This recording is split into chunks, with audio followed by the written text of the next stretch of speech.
آج ہم ایک نہایت اہم موضوع پر گفتگو کرنے جا رہے ہیں، ولی امر مسلمین اور حکم خدا کا نفاذ۔ یہ نہ صرف ایک تاریخی مسئلہ ہے بلکہ آج کے معاشرتی اور سیاسی حالات میں بھی اس کی اہمیت بہت زیادہ ہے۔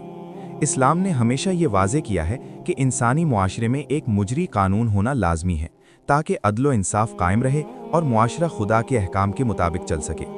اسلام یہ نہیں کہتا کہ ایک دن ایسا آئے گا جب حکومت کی ضرورت نہ رہے، اور نہ ہی یہ کسی ایسے آئیڈیل معاشرے کی پیشگوئی کرتا ہے جس میں کوئی حکمران نہ ہو، بلکہ اسلام کے مطابق انسانی فطرت اور اجتماعی زندگی کی رہنمائی کے لیے ایک حاکم یا ولی امر کا ہونا لازمی ہے تاکہ معاشرہ صحیح راہ پر قائم رہے اور ہر شخص اپنے حقوق اور ذمہ داریوں سے آگاہ ہو۔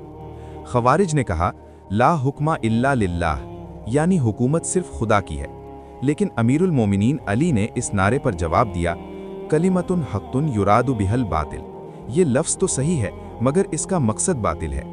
اصل حقیقت یہ ہے کہ قانون اور حکمرانی کا مالک صرف خدا ہے، لیکن انسانی معاشرے میں قانون کے نفاذ کے لیے ایک مجری اور حاکم ہونا ضروری ہے۔ یہی وجہ ہے کہ علی نے فرمایا، لا بد للناس من امیر، یعنی انسانی معاشرے کے لیے ایک امیر ضروری ہے جو قانون اور احکام الہی کو صحیح طور پر نافذ کرے۔ اب سوال یہ پیدا ہوتا ہے کہ کیا صرف یہ کہ کوئی شخص فرمان روا بن بیٹھے وہ ولی امر بھی ہو جائے؟ اگر دو لوگ ایک ہی جگہ مختلف اور متضاد فیصلے کریں یا کوئی فرمان عقل و شرع کے خلاف ہو تو کیا وہ بھی ولی امر ہے؟ یہاں اہل تشیع اور اہل سنت کا بنیادی اختلاف پیدا ہوتا ہے۔ اہل تشیع کے مطابق ولی امر وہ ہے جو خدا کے مقررہ کردہ معیار پر پورا اترتا ہو، نہ کہ جو خود تخت پر بیٹھ جائے۔ یہ معیار صرف طاقت یا نسل یا رتبے پر مبنی نہیں ہوتا بلکہ عدل، تقوی، عوام کی خدمت اور احکام الہی کی پابندی پر مبنی ہوتا ہے۔ قرآن فرماتا ہے، فَإِن تَنَازَعْتُمْ فِي شَيْءٍ فَرُدُّوهُ إِلَى اللَّهِ وَالرَّسُولِ، یعنی اگر کسی چیز میں اختلاف ہو تو اسے خدا اور رسول کی طرف پلٹا دو، یہی سب سے بہتر اور محفوظ راستہ ہے۔ اسلام اس بات کی بھی نشاندہی کرتا ہے کہ جو لوگ خود کو مومن سمجھتے ہیں مگر اپنے معاملات کے حل کے لیے طاغوت سے رجوع کرتے ہیں، وہ ایمان کے منافی عمل کر رہے ہیں۔ یریدون ان یتحاکموا الی الطاغوت، یہی شیطان کی گمراہ کن طاقت ہے جو انسان کو راہ ہدایت سے دور کر دیتی ہے۔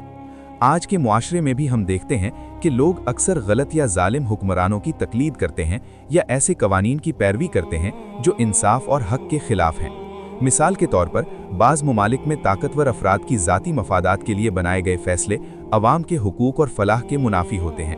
یہ ظاہر کرتا ہے کہ انسان خدا کے احکام کی بجائے طاغوت کی طرف مائل ہو رہا ہے۔ یہاں ایک اہم نقطہ یاد رکھنا ضروری ہے، ولی امر کا ہونا صرف طاقت یا اقتدار پر مبنی نہیں بلکہ یہ عدل و انصاف، تقوی، اخلاقی معیار اور عوام کی خدمت پر مبنی ہونا چاہیے۔ یہی اصول ہمیں حضرت علی رضی اللہ تعالیٰ عنہ کی حکومت میں نظر آتا ہے، جہاں عوام کی ضروریات کو ترجیح دی جاتی تھی، زکوٰۃ کی صحیح تقسیم ہوتی تھی اور فقراء کی مدد کو یقینی بنایا جاتا تھا۔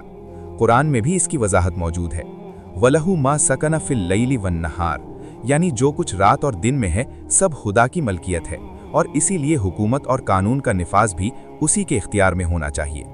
اسلام کے ابتدائی دور میں وہ معاشرہ سب سے مستحکم تھا جہاں ولی امر کے معیار پر پورا اترنے والے حکمران موجود تھے۔ امیر المومنین علی رضی اللہ تعالیٰ عنہ کی خلافت میں عوام کو انصاف، شفافیت اور اخلاقی اصولوں کی بالادستی حاصل تھی۔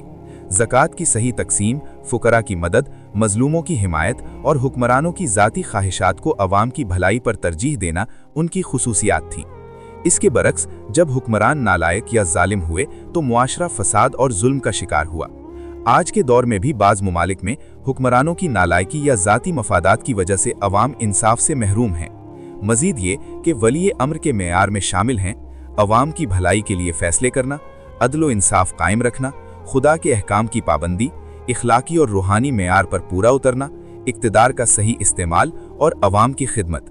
یہ تمام اصول آج کے مسلمانوں کے لیے بھی رہنمائی کا باعث ہیں۔ آج کے دور میں ہم دیکھ سکتے ہیں کہ بعض لوگ اقتدار یا دولت کے زور پر اپنے آپ کو حکومت یا ولی امر سمجھتے ہیں، حالانکہ وہ معیار جو خدا نے مقرر کیا ان میں نہیں پایا جاتا۔ یہ وہی مسئلہ ہے جس پر تاریخی طور پر امام جعفر صادق علیہ السلام اور ہارون الرشید کے دور میں تنازع ہوا۔ اسلام یہ بھی واضح کرتا ہے کہ ولی امر کی اطاعت صرف خوف یا طاقت کی بنیاد پر نہیں بلکہ عدل و انصاف، تقوی اور احکام الہی کی پیروی پر مبنی ہوتی ہے۔ قرآن فرماتا ہے، أَلَمْ تَرَ إِلَى الَّذِينَ يَزْعُمُونَ أَنَّهُمْ آمَنُوا بِمَا أُنزِلَ إِلَيْكَ وَمَا أُنزِلَ مِن قَبْلِكَ کیا آپ نے ان لوگوں کو نہیں دیکھا جن کا خیال یہ ہے کہ وہ آپ پر اور آپ سے پہلے نازل ہونے والی چیزوں پر ایمان رکھتے ہیں، مگر وہ اپنے اعمال سے خدا کی رضا کے برخلاف عمل کر رہے ہیں؟